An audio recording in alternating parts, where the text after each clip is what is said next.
Hi guys!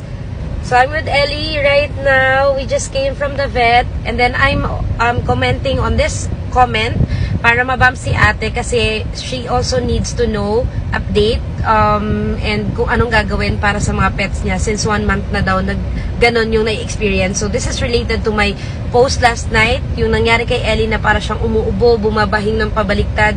Hindi namin maintindihan. So bilang first time fur mom ng Shih Tzu, nag-freak out talaga kami.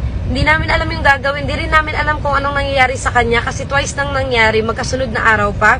So, ang daming nag-comment. Thank you so much everyone sa mga nagpagaan ng feelings namin guys na nagsabi na reverse sneezing lang yon. Tinuruan kami kung anong gagawin wherein we need to cover one nostril, tapos himas dito, cover din yung mouth. We did that last night. So far, hindi naman bumalik na yung symptoms niya.